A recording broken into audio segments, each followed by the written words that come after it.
Eu sou o Jorge Verlindo e esse é o canal Ler o Mundo, crescer e viver melhor pela leitura. Quando a gente começa a nossa vida profissional, a gente esbarra numa ideia meio complicada. Basta você ficar muito bom no que você faz e você vai ser recompensado por isso. Quem já viveu o suficiente sabe que nem sempre é assim. E hoje a gente vai trabalhar um pouco essa ideia e pensar alternativas para isso. Como contraponto dessa ideia, eu vou trazer outra. A minha é mais ou menos o seguinte: técnica tem teto. Eu não tenho nada contra competências, eu acho que a gente tem que desenvolver competências mesmo. Eu adoro adquirir habilidade nova e cultivar as habilidades que eu tenho, mas eu também já reconheço que em alguns momentos ela chega num platô. E a pessoa com quem eu estou negociando, valor pelas minhas habilidades, já não quer mais saber disso ou não vai me dar o que eu estou em busca. E mais, quantas vezes você viu alguém à sua volta dar demonstrações de que tem menos habilidades ou menos competências e mesmo assim progredir e prosperar em um meio específico? É familiar, não é?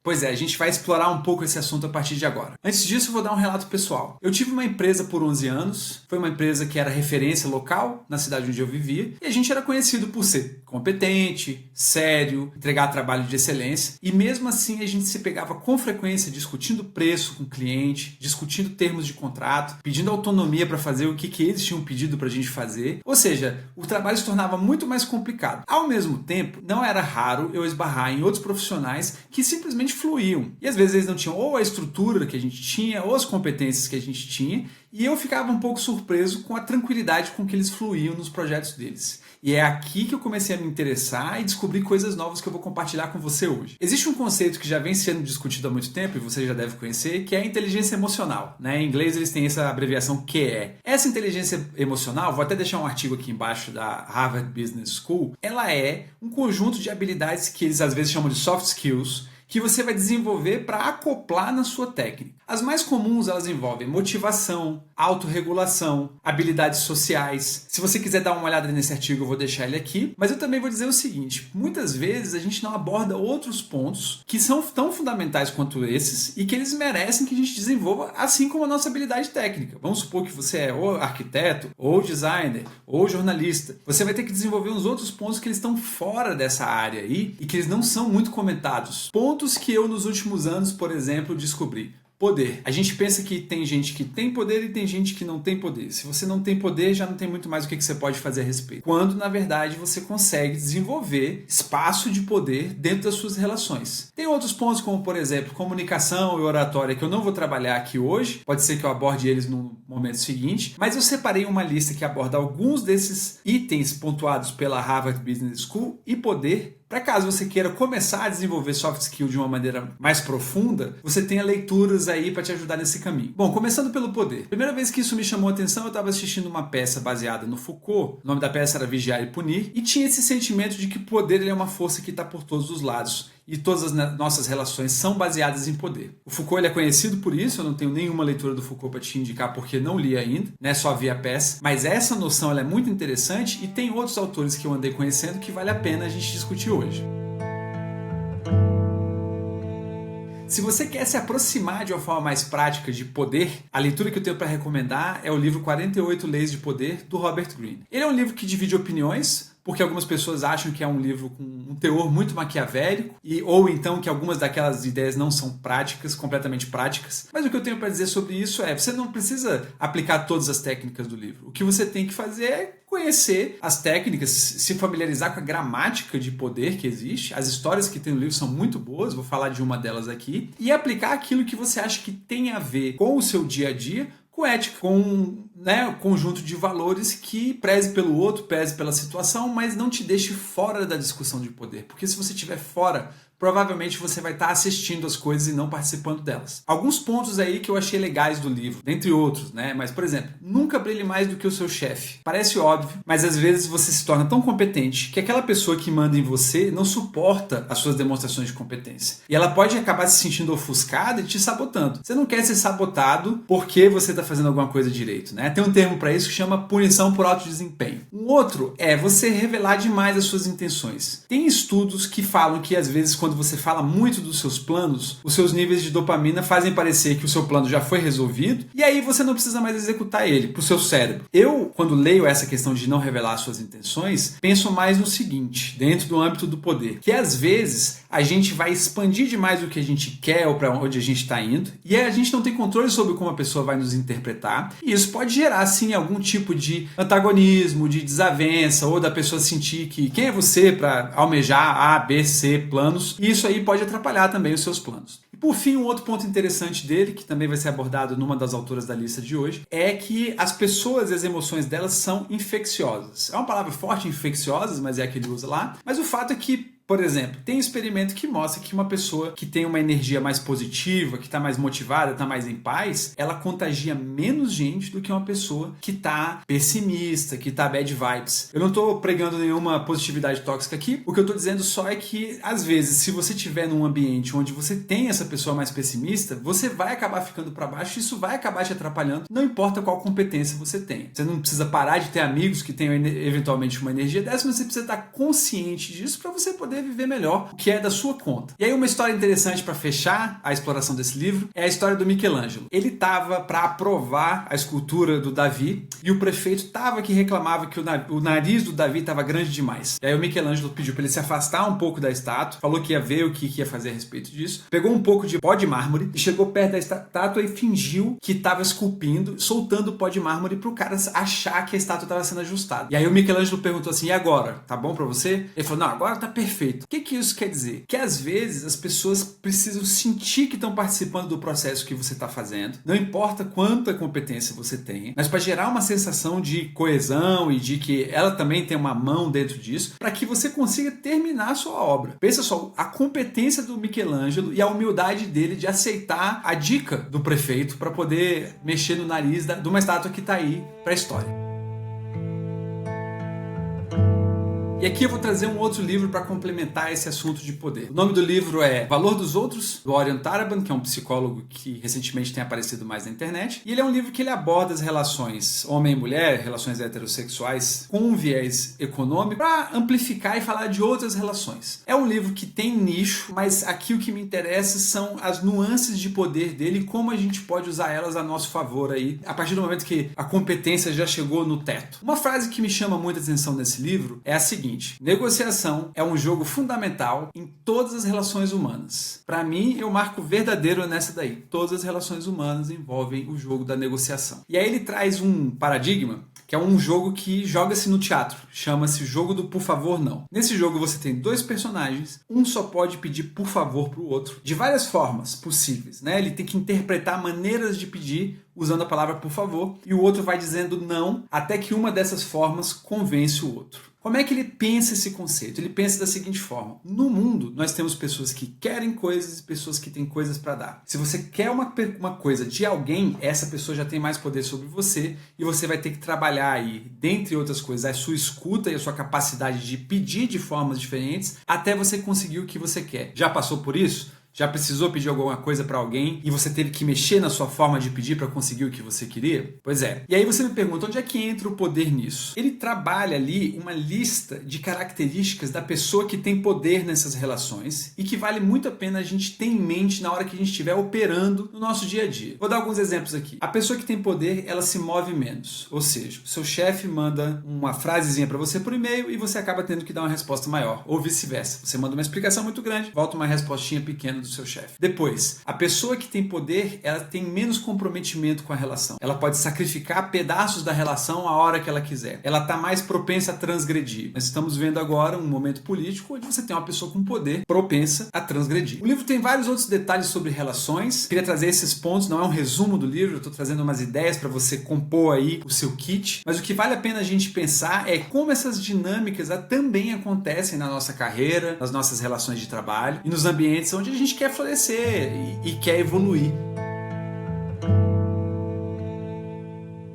Bom, e o segundo livro que eu vou trazer, ele trata do tema carisma. Carisma regula com habilidade social, que a gente mencionou no início da conversa. E carisma para mim é uma coisa muito interessante porque é uma habilidade que muitas pessoas parecem vir de fábrica. Eu não fui uma pessoa que veio com carisma de fábrica, eu tive que desenvolver as minhas habilidades de carisma. E eu nunca tinha visto ninguém trabalhar carisma de uma forma eficiente, que eu aprendesse e fosse capaz de testar as táticas, né, para se ter carisma. E essa pessoa é a Vanessa Van Edwards. Eu descobri ela numa entrevista muito interessante. Vou colocar o link aqui embaixo também. E ela também ela diz que ela é uma pessoa estranha se reabilitando, ou seja, uma pessoa sem carisma se reabilitando. E ela divide o carisma em dois componentes principais, que são competência e cordialidade. Vou voltar para minha empresa de novo. A gente era extremamente competente, não éramos muito cordiais. Admito. O que acontecia? As pessoas desconfiavam, porque excesso de competência, pouca cordialidade faz a pessoa pensar se pode realmente confiar em você numa situação difícil. Uma outra situação disso é excesso de cordialidade com pouca competência faz você ser desvalorizado no ambiente onde você está, porque as pessoas vão ver que você vai estar ali mais para agradar os outros do que realmente para operar, gerar valor e, consequentemente, gerar trocas a seu favor. É muito interessante também como ela trabalha a dinâmica interrelacional de você dar pistas de carisma para o outro. O que isso quer dizer? Você codifica uma mensagem que você manda para o outro decodifica a sua mensagem, e aí ele internaliza essa mensagem como uma emoção ou uma percepção a seu respeito. Coloquei um diagrama aí para você ver.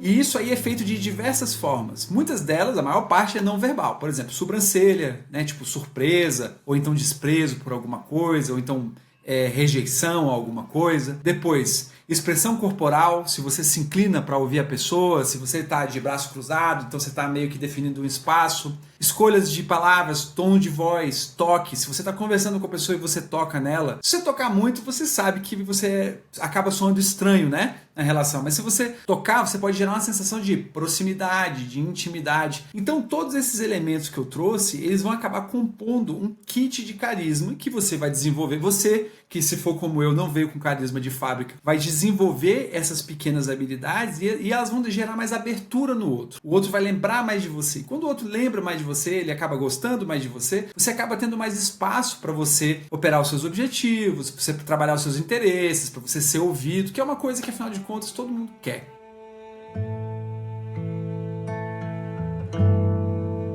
E com isso, a gente chega no nosso terceiro livro, chamado Personalidade, do autor Daniel Needle. Como é que eu descobri esse livro? Eu estava lendo sobre a primeira eleição do Trump e do escândalo da Cambridge Analytica, onde eles combinavam uma teoria de personalidade com anúncios geolocalizados. Por exemplo, para algumas pessoas a mensagem ia ser sobre confiança, para outras a mensagem ia ser com um teor de medo, para outras com um teor de esperança, e eu achei isso engenhoso. É meio macabro e é engenhoso também. Como essa teoria funciona? Essa teoria trabalha 5 principais traços de personalidade. É uma das teorias que é mais usada, ela é usada hoje inclusive para selecionar candidatos em processos seletivos. E esses 5 traços de personalidade eles são baseados numa grande fatoração de conceitos, por exemplo, amigável, aberto, gentil, hospitaleiro. Aí eles foram lá e transformaram em agradável. E aí por isso que essa teoria se chama Big Five, porque cada um desses conjuntos de atributos gerou um traço de personalidade e nós somos compostos de arranjos desses 5 traços de personalidade. Eu vou falar de cada um deles brevemente, depois eu vou fazer um episódio só sobre isso, mas é mais para você ter uma noção de que esses traços fazem parte da nossa personalidade, você conhecer os seus traços e ver melhor quando você se deparar com os traços dos outros. Vamos lá. O primeiro traço é abertura, né? Openness em inglês. Abertura é abertura a ideias e abertura a experiências. Isso quer dizer que nós temos pessoas com mais abertura e menos abertura. As com mais abertura são as mais experimentalistas, estão dispostas a provar um prato novo, um esporte novo, um passeio novo. E as pessoas com menos abertura, elas estão menos dispostas a testar essas ideias. Próximo traço de personalidade chama-se conscienciosidade. O que é conscienciosidade? É a disponibilidade do indivíduo a seguir um plano, organizar as tarefas dele, limpar o ambiente onde ele está, ter disciplina. Propensão para isso é conscienciosidade alta. Se a pessoa tem menos propensão para isso, conscienciosidade baixa. Depois disso, extroversão, que nessa teoria é vista da seguinte forma. Extroversão é quanta energia você assimila ou perde de contatos sociais. Por exemplo, a pessoa extrovertida, ela encontra os amigos ou encontra um grupo de pessoas e ela sai daquela experiência energizada. E a pessoa introvertida, ela sai daquela experiência drenada e precisa de tempo com silêncio ou tempo sozinha para poder se reenergizar. Depois disso, a gente entra no quarto traço, que é agradabilidade, que em inglês eles chamam de agreeableness, que basicamente é a sua propensão a agir priorizando os seus interesses ou os interesses do outro. Por exemplo, uma pessoa com agreeableness muitíssimo alto, ela pode ser vista como aquele conceito de people pleaser, que é a pessoa que está sempre agradando os outros e nunca se atende. Ou a pessoa com agreeableness muito baixo, ela é vista como aquela pessoa que ela só pensa nela e todas as atividades, todas as negociações, de novo voltando para poder, são em torno dela. E o quinto item, o quinto traço dessa teoria, que é o neuroticismo, é a nossa propensão a nos mobilizar diante de emoções negativas. Por exemplo, um pequeno copo que quebra, você fica alarmado, uma situação que parece negativa, você já pensa que é negativa, você já antecipa uma desgraça, ou não, uma coisa que é um risco iminente e você nem se preocupou, nem se deu conta. Se você nem se deu conta, você tem um neuroticismo mais baixo. Se você é uma pessoa mais alarmada, você tem um neuroticismo mais alto. Não estou usando nenhum desses traços para categorizar você nem ninguém, né? A ideia não é estigmatizar. A ideia é você ser capaz de identificar esses traços no outro e em si e você ver quais desses traços estão te ajudando ou não estão te ajudando. Para você depois ir modelando, né? Nada disso é de um dia para noite, mas você ir modelando isso para você ser mais visto dentro dos lugares onde você quer algum resultado específico. Sempre lembrando que eu estou dando perspectivas para a pessoa que já chegou num ponto de competência onde a competência já não é mais o que ajuda ela a avançar.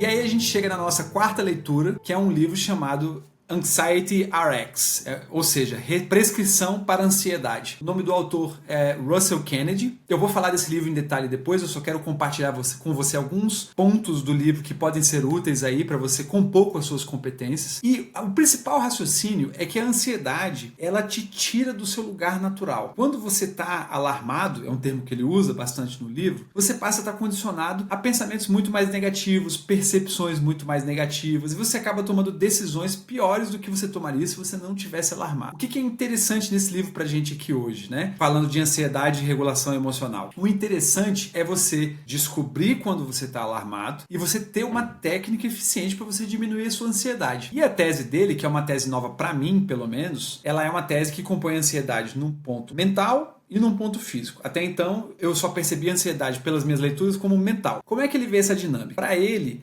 a mente captura o corpo e a gente passa a ficar refém dos pensamentos. E não adianta você tentar sair de um estado de ansiedade usando a mente. Você vai ter que usar o corpo para se resgatar e se reconectar. E aí entram os exercícios, né, que nessa hora vale a pena você ler o livro, você pegar exercício por exercício, mas um exercício interessante dele é você entrar em contato com a parte do seu corpo que está te dando esse sinal de ansiedade. Se você prestar atenção, você vai ver que quando você está ansioso, alguma parte vai te sinalizar isso, e você trabalhar a sua respiração tocando nessa parte e voltando para o corpo. Matar, como ele diz no livro, a sua ansiedade de fome. Não deixar ela se alimentar dos seus pensamentos.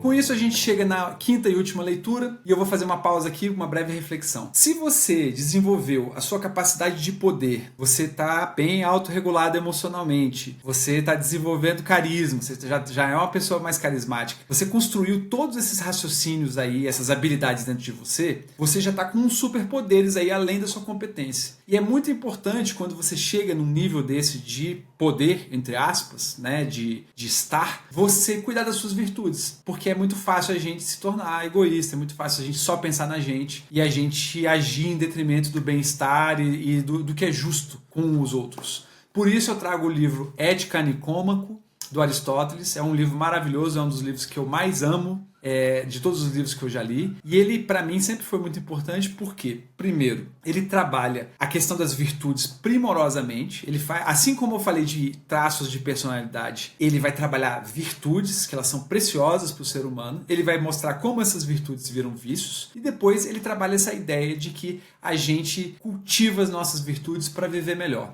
Eu diria até que se você cultiva suas virtudes, você garante que as suas conquistas perdurem. E aí eu vou trazer alguns exemplos de como ele trabalha essa questão das virtudes. O primeiro exemplo é a coragem. Se a coragem está balanceada, se ela está no meio do caminho, ela é uma virtude. Se você passa a perder coragem, ela vira covardia. Se você tem coragem demais, ela vira temeridade. O que é temeridade? É a pessoa que assume riscos desnecessários, que se coloca em situações arriscadas desnecessariamente. Depois, um outro exemplo, simpatia. Se está balanceado, harmônico, é simpatia. Se você está demasiadamente simpático, você está bajulando. Se você não tem simpatia nenhuma, é discórdia. E isso volta, por exemplo, para a teoria de personalidade pro agreeableness. Você vê aí alguém que está bajulando o outro, alguém que está trabalhando em cima da discórdia. E por aí vai. Eu vou colocar um quadro aqui para você ver todas as virtudes que ele trabalha. De novo, não é um resumo do livro, é mais para você saber que esse livro existe e se um dia você se interessar por ele, você saber o que você vai encontrar lá. Mas olha quantas virtudes ele está trabalhando aqui e ele vai explicar cada uma delas e mostrar o peso